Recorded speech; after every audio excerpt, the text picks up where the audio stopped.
There are some Yu-Gi-Oh cards that are created in the anime but eventually make their way into getting printed into the OCG and the TCG. The cards we're talking about today had an entire arc in the original Duel Monsters anime about them. The cards are Fang of Critias, Mirror Force Dragon, Destruction Dragon, Doom Virus Dragon, and Tyrant Burst Dragon. These cards are special because they're the only extra deck monsters that require a trap to fusion summon. But before we begin, don't forget to like, comment, and subscribe for more content like this, and please comment down below what your favorite anime exclusive archetype is. Starting off, let's go over the main card. Fang of Critias is a normal spell card that has the effect this card is always treated as a legendary dragon Critias. Send one trap from your hand or field to the graveyard that is listed on the fusion monster that can only be special summoned with the Fang of Critias. If that card is set, reveal it. Then special summon that fusion monster from your extra deck. You can only activate the Fang of Critias once per turn. Fang of Critias is a part of the legendary dragon archetype. It is the only card that allows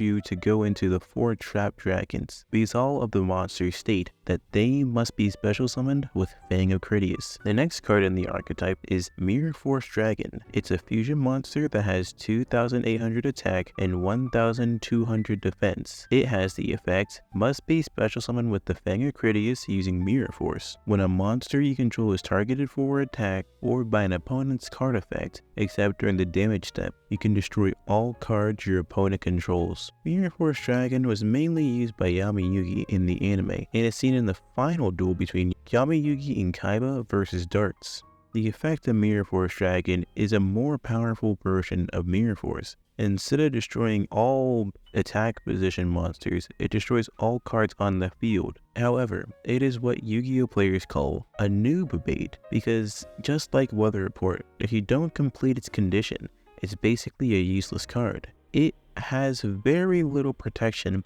and nothing is stopping your opponent from just using non-targeting removal, or tributing it away, or just flat out negating its effect. The next card on the list is a fusion monster, Doom Virus Dragon. It has 1900 attack and 1500 defense. Doom Virus Dragon has the effect that must be fusion summoned with using Fang of Critias, using Crush Card Virus. If this card is special summoned, look at your opponent's hand, all monsters they control and all monsters they draw until the end of the 3rd turn after this effect activates, and destroy all those cards with 1500 or more attack. The effect of Doom Virus Dragon, like Mirror Force, is a buffed version of Crush Card Virus. It doesn't have the restriction, the damage nullification of Crush Card Virus, and it does not have the downside of letting your opponent send monsters to the graveyard. In modern Yu-Gi-Oh, most cards have graveyard effects. Basically, the graveyard is a second deck. The effect of Crush Card Virus makes it easier for your opponent to do plays.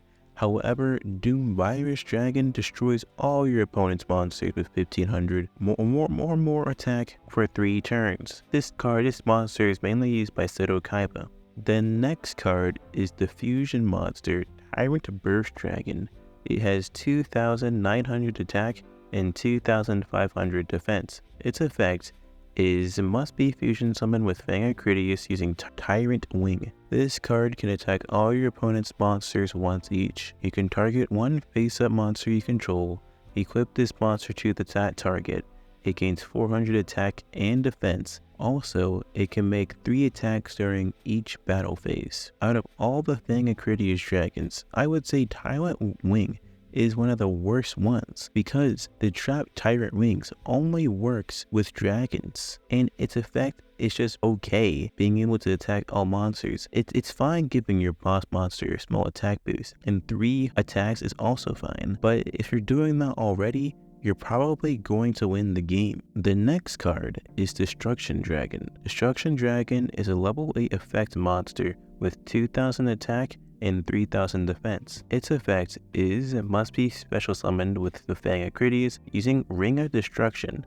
Once per turn, you can target one card your opponent controls, destroy it, then if it was a monster, inflict damage to your opponent equal to its original attack. Like the other legendary dragons, Destruction Dragon's effect is a beefed up version of Ring of Destruction. Ring of Destruction has a similar effect, but it has a downside that the person that activates its effect also takes damage equal to the monster's attack. Another way Destruction Dragon is just better than Ring of Destruction is that it can also destroy spells and traps on the field. Finally, let's talk about the competitive viability of the legendary dragons. Using Yu-Gi-Oh! Top decks as a source, the legendary dragons have not seen any competitive play. However, I must add, there's a single entry on the website, but I am 90% sure it's fake. But why don't people use or play any of these cards? I believe it's because of the requirement to fusion summon with Fang of Critias. Most fusion cards that are archetype specific have at least one searcher for the fusion card, but for the entire legendary dragon archetype, there are no searchers. Even though there are plenty of ways to search normal traps, Mirror Force, Crush Card Virus, Ring of Destruction, and Tyrant Wings, normal spell cards are just hard to search in general. Also, in modern Yu-Gi-Oh! Standpoint, the dragons don't have any real protection, and their stats aren't bad, but they're just better monsters that are easier to go into. However, don't fret if you want to play legendary dragons. I would try splashing them into a Labyrinth deck. Even though you can't search the spell card, the deck already naturally runs and searches normal traps. That's it for the video though. If you have any other video suggestions, please comment them down below, and don't forget to subscribe and tell me what your favorite anime exclusive archetype is.